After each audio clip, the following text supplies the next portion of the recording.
I'm about the farthest from Italian that you can be, but today I am making chicken cacciatore in the cast iron Dutch oven out on the Weber Kettle.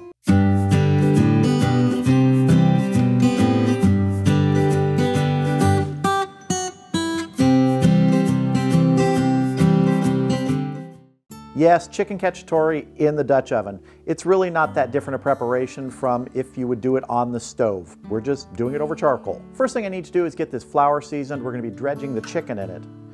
So I'm just going to get some pepper in there, good amount, some salt, and you season this to your own taste. I'm going to mix this up a bit. What we're going to be using today are 3 good-sized half chicken breasts, you can see right here, and we're just going to give these a nice light coating of flour. We're not putting anything else on them. This isn't really a breading. Just want to get a little bit of a coating on them. Knock off any of the excess. Just like that. Our next one, both sides. Knock off the excess, make a floury mess on your cutting board. This is what we're looking for. Let's head out to the Weber Kettle. So I have the Weber Kettle set up with charcoal in the center that's lit, and I have 2 charcoal piles on either side that are lit on one end. Those are going to provide more charcoal as I need it to keep this cook going. I also have the lid holder for the cast iron Dutch oven in the center, inverted, and I found that that's a really good way to hold the cast iron Dutch oven up. I've also used the briquette baskets inverted, that works too. I'm using this way today. So let's go ahead and get our Dutch oven on.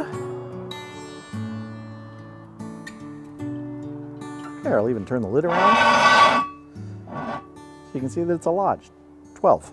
All right, we're gonna let this heat up for probably 10 minutes or so, then we'll check the temperature and we'll start cooking up this cacciatore. All right, let's see how we're doing here.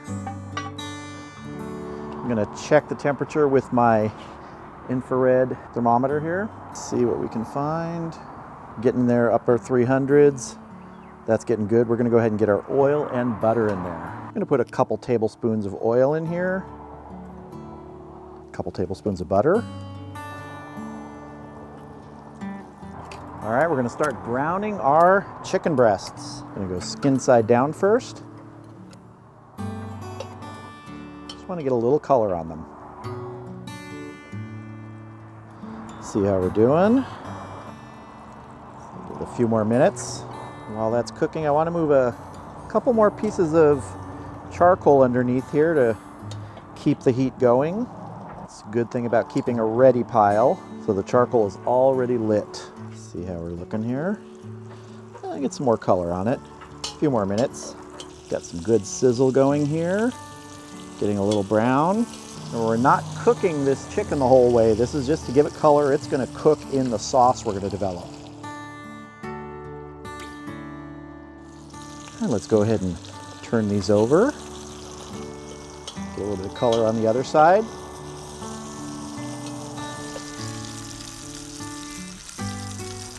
Right, we're going to go ahead and get our chicken breasts out of here and start cooking up our vegetables and developing our sauce. These will go back in just a little bit. All right, we're going to add 1 large onion that's been chopped. We're going to add a green bell pepper that's been sliced, not julienned, but sliced. I've got 2 medium carrots that have been chopped fairly small, not diced. I have 3 ribs of celery that have also been chopped small but not diced. I've got about a cup of mushrooms that have been sliced. They're large mushrooms. I'm going to put about 2 tablespoons of minced garlic. And I have 2 tablespoons of Italian seasoning here. If you want to mix up your own with basil, oregano, rosemary, things like that, you can. This is just a pre-mixed Italian seasoning. And this is half a teaspoon of cayenne pepper. We're going to saute this for a few minutes, let this sort of sweat down just a bit.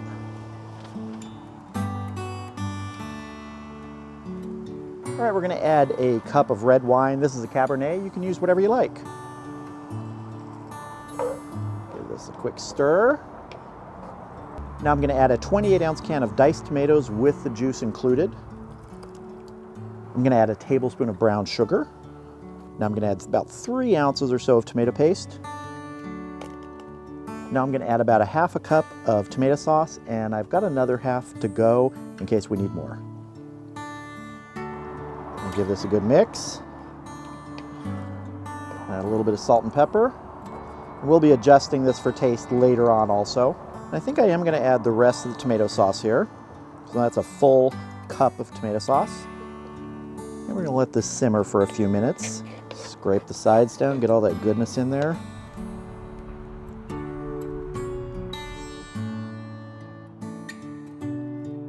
All right, our sauce has been simmering here for a few minutes.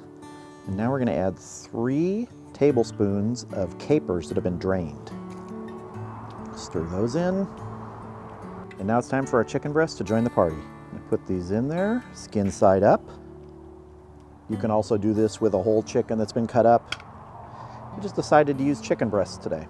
Let me get some of this sauce on top of these chicken breasts. Kind of move them down in there.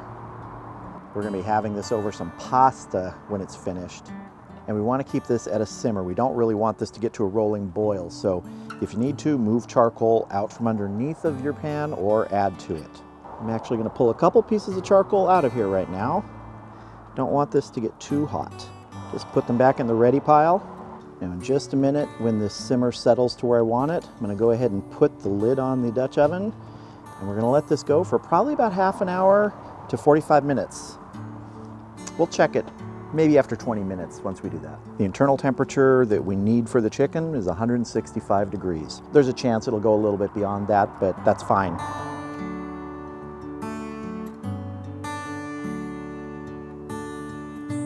All right, we've got a nice simmer going. Let's get our lid on. We'll check things in about 20 minutes. All right, it's been about 20 minutes. Let's go ahead and have a look and check our chicken. Nice smell coming off this. Those green bell peppers really had a nice scent off of this, a nice aroma. My wife said it's almost like a pizza sauce. Just want to do a quick check internal temperature on the chicken, see how we're doing. Yeah, we're in the 120s. If you can see that reversed and upside down. So it's still got a while to go. We're going to get to 165. That's the internal temperature of the chicken we need. And since I pulled some coals out, I kind of get the sense that it's cooling a little bit, so I'm going to add a few more back in. Let me go ahead and get the lid back on first. Take some from this ready pile here. Just a few. All right, in about another 20 minutes, we'll give it another check. All right, it's been another 20 minutes. Let's take a look and see how we're doing.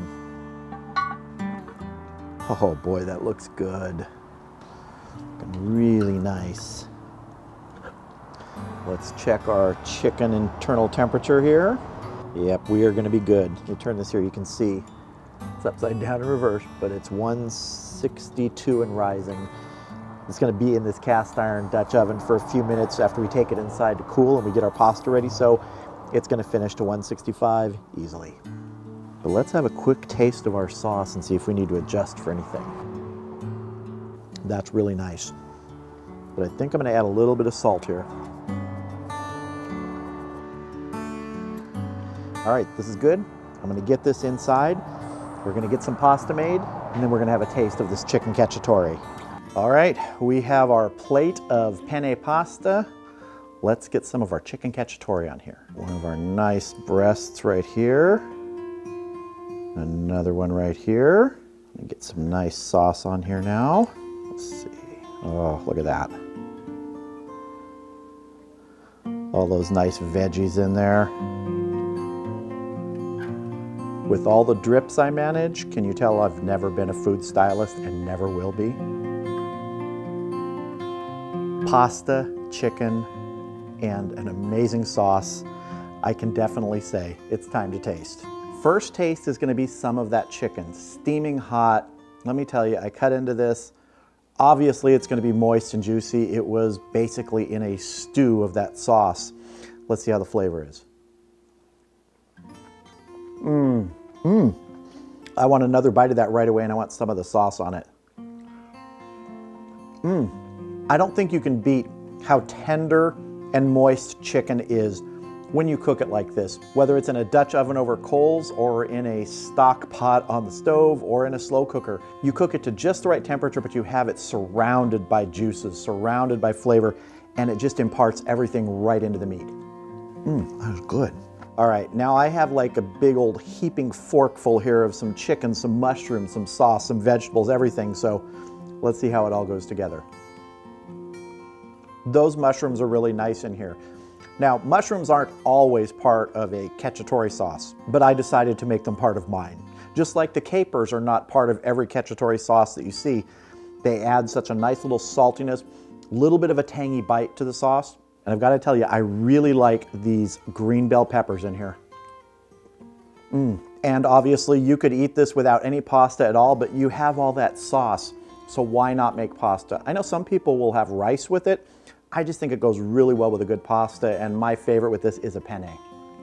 The nice thing about this cacciatore recipe, especially the sauce, you can adjust it any way you want. Do you want it hotter? You can add maybe some red pepper flakes. You can add more cayenne. Do you want it sweeter? You can add some more brown sugar to it. Do you want a lot more of an Italian flavor to it? Add some fresh basil, some fresh oregano. You can do so much with this base sauce here. On its own though, it's wonderful. Yes, you can make this inside, but if you have a cast iron Dutch oven, give it a try to make something like this outside on a fire pit or on your Weber Kettle or any barbecue, because in that cast iron, the heat, it really helps develop the flavor into something amazing.